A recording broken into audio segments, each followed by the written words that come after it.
Bonjour les parents d'ados, bonjour les ados. J'ai été invité le 9 janvier sur l'émission d'Olivier Delacroix sur Europe 1 concernant la crise des ados.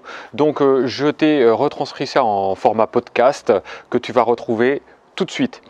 N'oublie pas pour que la principale cause de crise au niveau des parents et d'ados, c'est la mauvaise communication entre vous. Donc en dessous, tu cliques sur je t'ai fait des vidéos concernant la communication pour avoir une bonne communication avec ton ado et que ce soit harmonieux et que vraiment il n'y ait aucun souci entre vous. Donc n'hésite pas à cliquer, c'est juste en dessous. Comme d'habitude, si tu aimes ma chaîne, tu me mets un pouce et tu t'abonnes. Donc, je te laisse retrouver ce podcast où j'étais en direct sur Europe 1 le 9 janvier. Connaître les clés, peut-être. Et pour connaître les clés, nous allons accueillir Philippe. Merci d'être avec nous sur Europe 1. Philippe, bonjour. Bonjour Olivier, bonjour Olivier. Bonjour. Bonjour. Vous, Philippe, j'ai cru comprendre que vous aviez 4 adolescents à la maison. Quel âge ont-ils dans l'ordre? Alors aujourd'hui, ce sont des grands adolescents, parce qu'on parle d'adolescence. Il y a une étude qui a été faite en Australie, ça part de 12 ans jusqu'aux 25 ans de l'enfant. Oui. Donc, ma fille, 23 ans, et 3 garçons derrière, donc 21, 19 et 17. Donc, quand ils ont commencé leur préadolescence, je peux vous dire que c'était inquiétant pour nous. Alors, ça s'est traduit comment? Parce que je suppose que vous n'aviez pas le temps de voir une se déclencher, que l'autre arrivait. Voilà, alors ce qu'on a fait, c'est qu'on a anticipé, c'est-à-dire qu'on s'est... avec mon épouse, on a lu des livres, notamment Françoise Dolto. On est allé, on va dire, à des réunions de parents pour voir un petit peu comment ça se passait, et pour pouvoir mettre en place des outils, les conseils qu'on recevait. Et ce qui fait que on a eu la chance, nous, d'avoir des ados qui ont bien vécu leur adolescence. D'accord. Parce que, bien, on leur a fait confiance. Parce que quand on est parent, on fait tous la même erreur, c'est-à-dire que on croit connaître nos ados, mais on n'en connaît que l'image qu'on a d'eux, et on aimerait aussi qu'ils soient, on va dire, les meilleurs à l'école, les meilleurs en musique, les meilleurs en sport. Donc, en tant que parents, on voudrait qu'ils soient les meilleurs partout, mais c'est impossible. Et le fait de leur mettre la pression comme ça, eh bien, on va dire, déclenche quelque part une crise.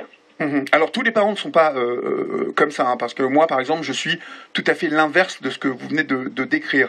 J'ai compris que mettre la pression sur un enfant et vouloir qu'il soit le meilleur partout, ça ne sert strictement à rien, à part l'angoisser et justement déclencher cette crise identitaire, comme Samuel nous en a parlé il y a quelques instants.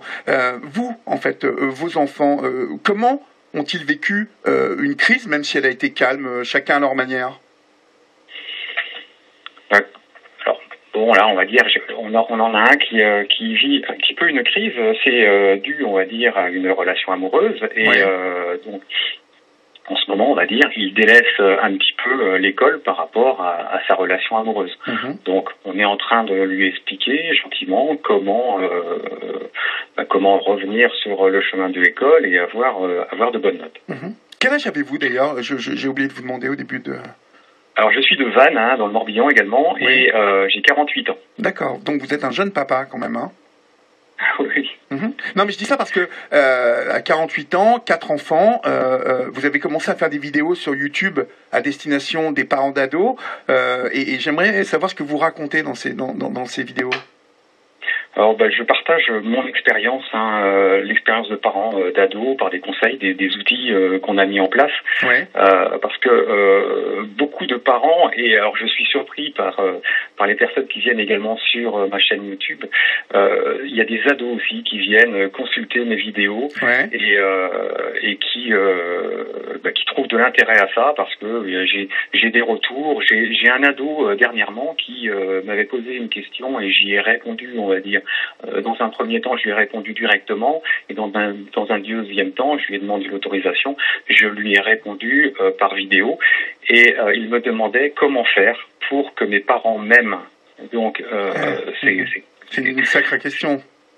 C'est une sacrée question, et je lui ai répondu, la première phrase que je lui ai répondu, et c'est une phrase qui est dure, c'est qu'on ne peut pas obliger des parents à aimer leur enfant. Et donc, à la suite de ça, je lui ai donné plein de techniques pour qu'il soit aimé de ses parents. Voilà, c'est. Où est-ce qu'on peut vous trouver parce qu'on touche à la fin de cette émission.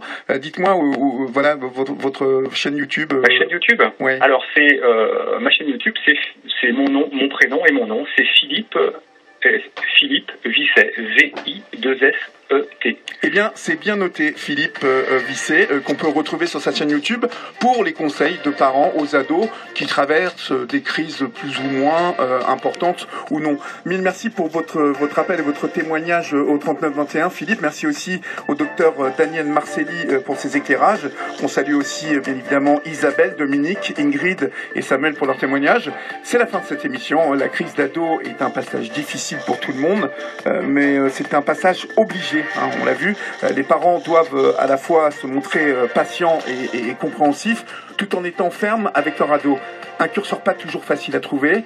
Quand l'adolescent se referme sur lui-même et qu'aucun dialogue n'est possible, un psychologue peut vous aider, car la communication et l'empathie semblent être les clés pour traverser cette période qui est la crise d'adolescence.